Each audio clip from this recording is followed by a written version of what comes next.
নমস্কার, সকলকে স্বাগত জানাই গল্পের ঝালমুড়িতে। আশা করি সকলেই খুব ভালো আছেন। আজকে আপনাদের শোনাচ্ছি মানিক বন্দ্যোপাধ্যায়ের লেখা একটি খুব সুন্দর গল্প, পোড়া কপালি। আসো, সময় নষ্ট না করে শুরু করি গল্পটি। কচি ছেলে লইয়া সংসারের সব কাজ করিতে কুসুমের হিমশিম লাগিয়া যায়। ছেলেটাও হইয়াছে আচ্ছা, কাজের সময়ে চোখে ওর একদম ঘুম নাই। কাঁথায় চিৎ করিয়া শোয়াইয়া দিলে ও বাড়ির সুশীলের ছেলের মতো একটু যে খেলা করিবে তাও নয়, কোল হইতে নামাইলেই কান্না। সংসার অবশ্য ছোট, শুধু স্বামী তারও, কিন্তু যত ছোট সংসারই হোক, সংসার তো সবই করিতে হয়। সকালে উঠিয়া ঘর লেপা, বাসন মাজা, উনুন ধরানো, তারককে চা জল খাবার করিয়া দেওয়া, ছেলেকে দুধ খাওয়ানো, 9টার মধ্যে রান্না শেষ করা। এর কোন কাজটা একদিন বাদ দিলে চলে কে বলিতে পারে বলুক দেখি। এ তো গেল এক বেলার বড় বড় কাজের হিসেব। খুঁটিনাটি কাজ অমন হাজারটা আছে। সামান্য 1 গ্লাস জল ভরিয়া দেওয়ার কথাটাই ধরো। কোথায় গেলাস আছে খুঁজিয়া আনো, কলসির কাছে গিয়া জল গড়াও, যে জল চাহিয়াছে তার কাছে পৌঁছাইয়া দাও, গেলাস খালি করিয়া দেওয়া পর্যন্ত দাঁড়াইয়া থাকো, তারপর যেখানকার গেলা সেখানে রাখিয়া এসো, তবে এই সামান্য কাজের পরিসমাপ্তি। ছেলে কোলে মানুষ অত করিতে পারে? তবু সবই করিতে হয়। চাকর বামুন রাখিবার সামর্থ্য নাই। খোকা হইবার পর হইতে কুসুমের শরীরটাও ভালো যাইতেছে না। মাঝে তো কদিন খুব জ্বরে ভুগিল। সকালবেলা বিছানা ছাড়িয়া উঠিতে আজকাল তার বড় কষ্ট হয়। প্রত্যেক দিন শেষ বেলায় তার বুক জ্বলে ও সন্ধ্যার সময় মাথা ধরে। মাথার যন্ত্রণাটাই সবচেয়ে অসহ্য। মনে হয় গলা ছিঁড়িয়া মাথাটা টিপ করিয়া মাটিতে পড়িয়া যাইবে, এত ভারী। গেলেও যেন বাঁচা যায়। মাথা তো আছে সকলেরই, মাথা লইয়া এমন ভোগান্তি হয় কাহার? তারক অবশ্য বলে, একটা তেল টেল এনে দি কুসুম, চুল যে সব উঠে গেল। তেলের দাম কুসুমের অজানা নয়। 1 টাকায় ওই এতটুকু একটা শিশি। মাথায় তেল মাখার জন্য সে বুঝি তার খোকার দুধ নেওয়া বন্ধ করিবে? কুসুম বলে, পোড়া কপাল আমার, তেলের জন্য বুঝি। বুড়ি বউকে আর আদর টাদর করো না তো, মনের দুঃখে তার সব চুল উঠে যাচ্ছে। তারক ভারী বউ পাগল লোক। রূপকথার রাজপুত্রের মতো সে যেন 7 সমুদ্র 13 নদী পার হইয়া, অনেক বাধা বিপত্তি জয় করিয়া, অনেক দুঃখ কষ্ট পাইয়া তার রাজকন্যাকে মাত্র কাল পরশু উদ্ধার করিয়া আনিয়াছে। 4 বছরের পুরনো বউকে সে এত ভালোবাসে। সেদিনের জ্বরের কথাটাই কুসুম ভাবে। সে মরিতে বসে নাই, তবু নাওয়া খাওয়া ঘুমের কামাই তো ছোট কথা। অফিস কামাই হইতেও তারকের বাকি ছিল না। এত বেশি ভালোবাসার আওতায় কুসুম যেন কেমন হইয়া গিয়াছে। লতাকে ঢাকিয়া রাখিয়াছে মেঘের ছায়া। রোদ তার আর গায়ে লাগিতে পারে না। সাধারণ গৃহস্থ ঘরের মেয়ে সে। তার মামা বাড়ি চিরকাল মাটির প্রদীপ জ্বলিত। অত্যন্ত শান্ত আবেষ্টনের মধ্যে সে মানুষ হইয়াছে। হৃদয়ের কারবার যেখানে ছিল টিমে এবং সংক্ষিপ্ত। খানিক ভালোবাসা, খানিক লাঞ্ছনা, খানিক অবহেলা, অশ্রদ্ধা। অনভ্যস্ত এত তীব্র অনুভূতি তার আর সয় না। সে ঝর্ণার ধারের ছোট চারা গাছ, আসিয়া পড়িয়াছে প্রকাণ্ড নদীর ধারে, যে নদীতে 12 মাসই বন্যা। কুসুমকে আজকাল অনেক সময় আপন মনে বিড়বিড় করিয়া বকিতে শোনা যায়। আপন মনে বকে বলিয়া কুসুমের যে মাথা খারাপ হইয়া গিয়াছে তাহা নয়। জীবনে তার আবেগের অভাব নাই, এদিকে তাহাকে সারাদিন বড় একাই থাকিতে হয়। সকালে তারও পাড়ার একটি ছেলেকে পড়ায়, তারপরেই তাকে আফিসে যাইতে হয়। মারোয়ারি সওদাগরের অফিসে বাঙালি কেরানি। সন্ধ্যার অনেক পরে সে বাড়ি ফেরে। সারাদিন কুসুমকে মুখ বুজিয়াই থাকিতে হয়, কথা বলিবার লোক নাই। দুপুরবেলা কোনো কাজ থাকে না কি না, তাই খোকা সেই সময় পড়িয়া পড়িয়া ঘুমায়। লেখাপড়া কুসুম ভালো জানে না। কখনো বাড়িতে মাসিক পত্র আসিলে 3 দিনের চেষ্টায় একটা গল্প শেষ করে। সুতরাং ধৈর্যও থাকে না, রসও পায় না। আজকালকার গল্পে যেরকম চালাকি এক নিঃশ্বাসে পড়িতে না পারিলে বোকায় বনিয়া যাইতে হয়। বাড়িতে যে একটা পোষা পাখি নাই, ইহাও কুসুমের কাছে অভাবেরই সামিল।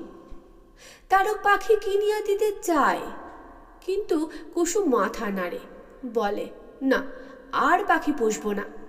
তার একটা সাদা ধবধবে কাকাতুয়া ছিল, মরিয়া গিয়াছে। পাখি পুষুক আর মরুক, আর সে কাঁদিয়া কাঁদিয়া সারা হোক, তার অত শখ নাই বাপু। এমনিভাবে কাজের ভিড়ে হিমশিম খাইয়া আর কাজের অভাবে ছটফট করিয়া মহা দারিদ্র্যের মধ্যে পরম সুখে কুসুমের দিন যাইতেছিল। হঠাৎ ইতিমধ্যে তারক একদিন আফিস হইতে 2 পকেটে 2 শিশি মাথার তেল আর দেহে অস্বস্তি লইয়া বাড়ি ফিরিল। তার কয়েকটা টাকা মাহিনা বাড়িয়াছে।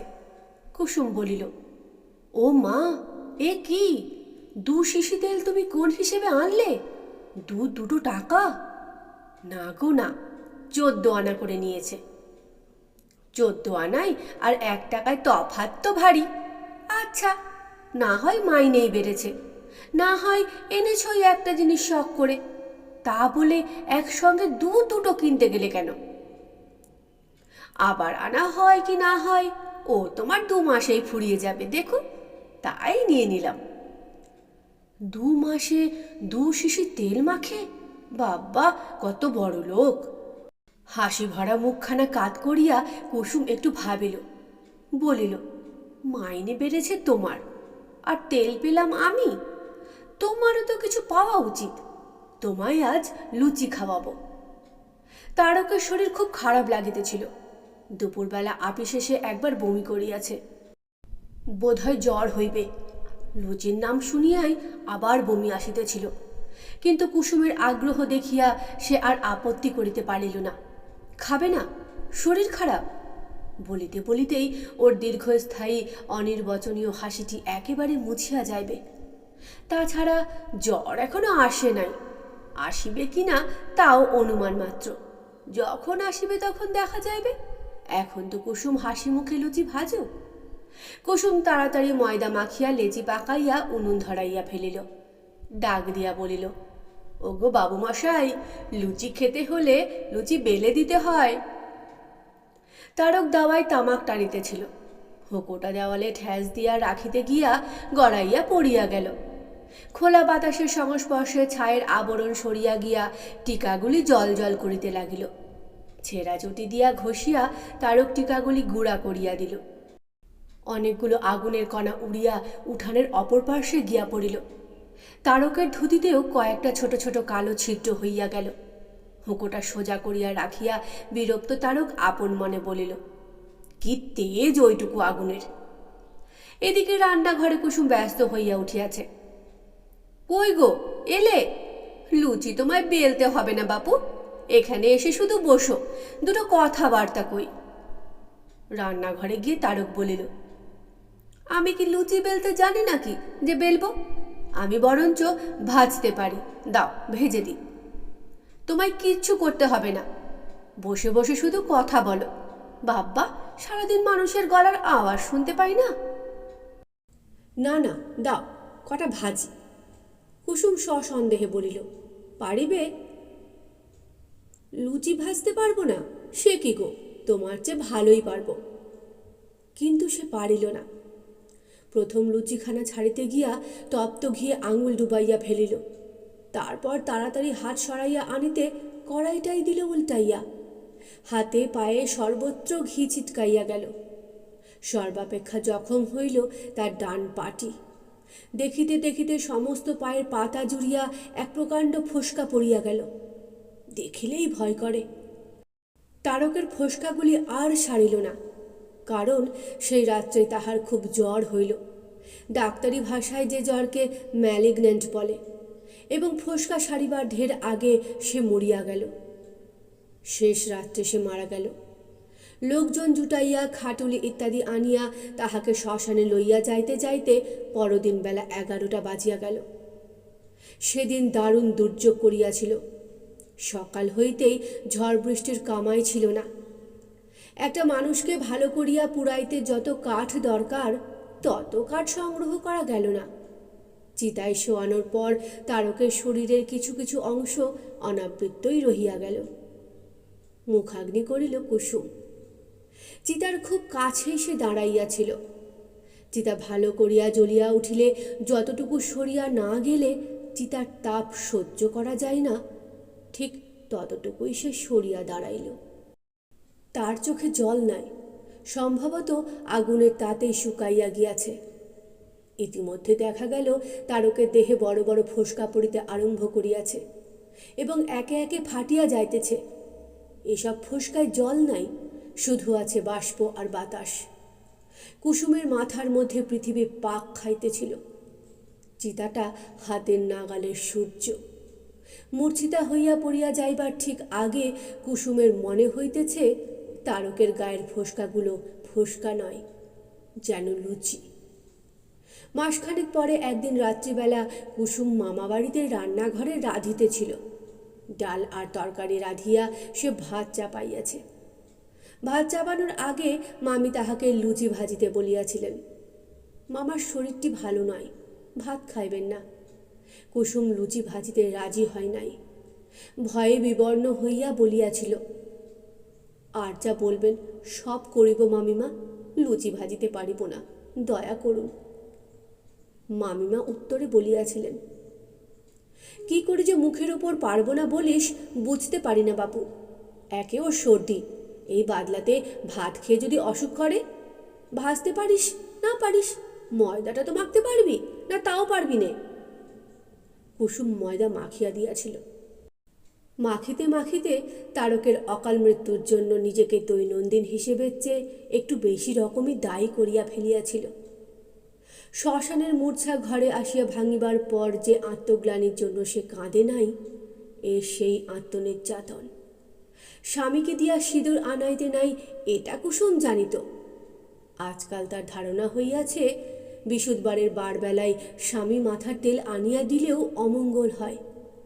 এ বিষয়ে কুসুমের যুক্তিও আছে। সিঁদুর পরে সধবা, তেলও সধবাই মাখে। দেবতার প্রসাদের তেল সিঁদুরই সধবার সবচেয়ে কাম্য। এ বিষয়ে কিন্তু সে একেবারে নিঃসন্দেহ হয়ে যায়, কারণ তারক আরও কয়েকবার তাহাকে তেল কিনিয়া দিয়াছে, কখনো তো কিচ্ছুটি হয় নাই। গরম ঘিয়ে পা পুড়িয়া না গেলে তারকের যে অত জ্বর হইত না, ইহাতে কুসুম লেশমাত্র সন্দেহ করে না। ম্যালেরিয়া ওরকম হয়, সে নিজে কত ম্যালেরিয়ায় ভুগিয়াছে।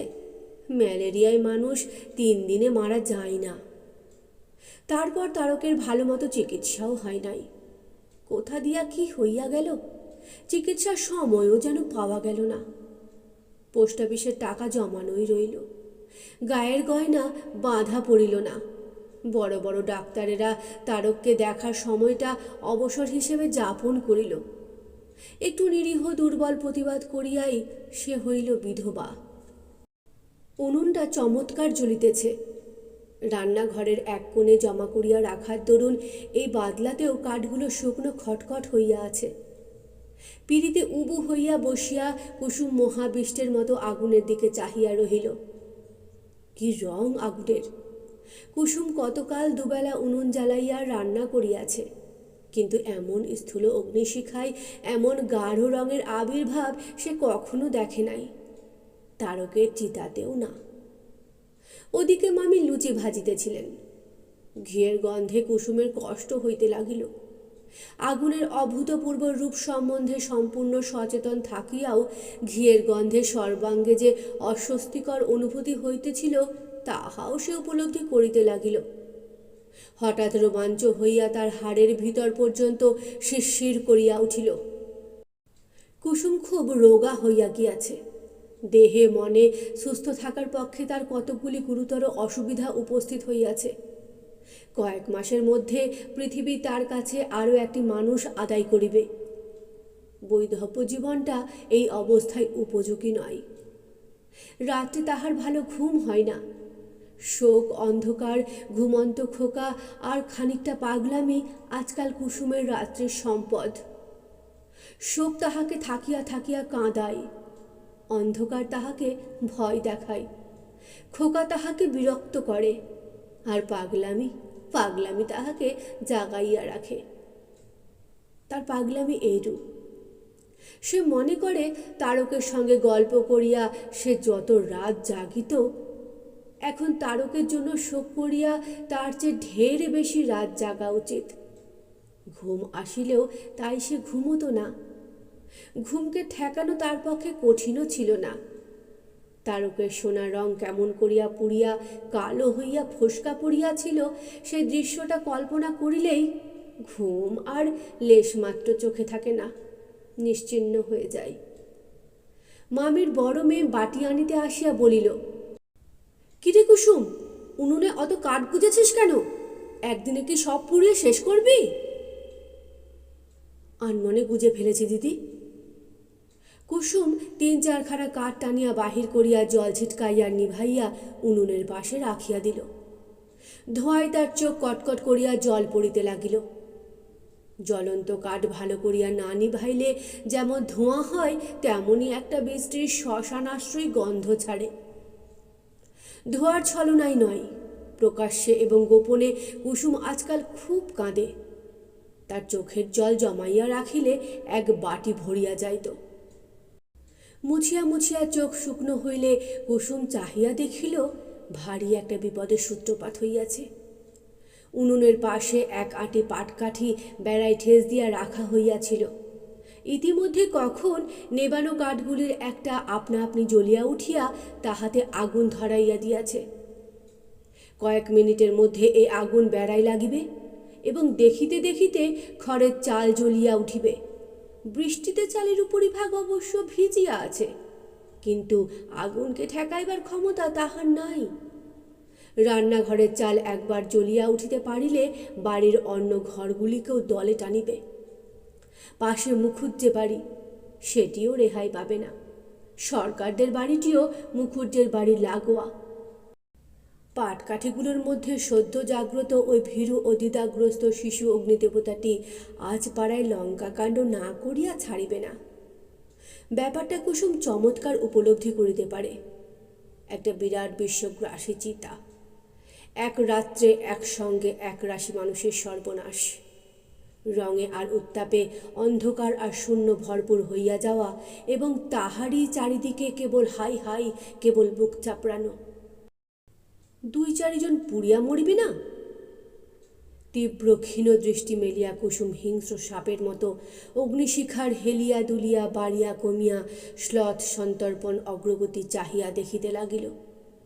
ধীরে ধীরে আকার বাড়িতেছে, হেলানো সুদীর্ঘ সমিদ বাহিয়া ধীর অনিবার্য বেগে উপরে উঠিতেছে। ঘরে আজ নিশ্চয়ই আগুন লাগিবে। আর কেহ পুড়ুক বা না পুড়ুক, কুসুমের আজ আর উদ্ধার নেই। সে কিছুতেই পালাইতে পারিবে না। পিঁড়ির সঙ্গে মাটির সঙ্গে একেবারে সে আঁটিয়া গিয়াছে। তাহার সর্বাঙ্গে পক্ষাঘাত হইয়াছে। সে অবসন্ন। উঠিবার, নড়িবার, টানিয়া পাটকাঠিগুলি সরাইয়া আনিবার শক্তিও তাহার নাই। সে পালাইবে কেমন করিয়া? কুসুম স্পষ্ট দেখিতে পাইল, খড়ের জ্বলন্ত চালের নিচে চাপা পড়িয়া সে ছটফট করিতেছে। তার গায়ের চামড়া কয়লার মতো কালো হইয়া যাইতেছে, আর সর্বাঙ্গে পড়িতেছে বড় বড় ফোসকা। কাল্পনিক মৃত্যুর বিভৎসতার আতঙ্কে কুসুম এক প্রকার উৎকট আনন্দ উপভোগ করিতে লাগিল।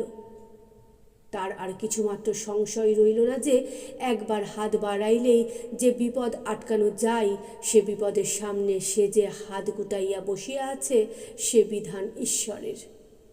ঈশ্বর তার বাড়াইবার শক্তি হরণ করিয়াছেন। সে সতী কিনা, তাই বিলম্বিত সহমরণকে নিজেও ঠেকাইতে পারিতেছে না। নিজে সে এ আয়োজন করিতে পারিত না।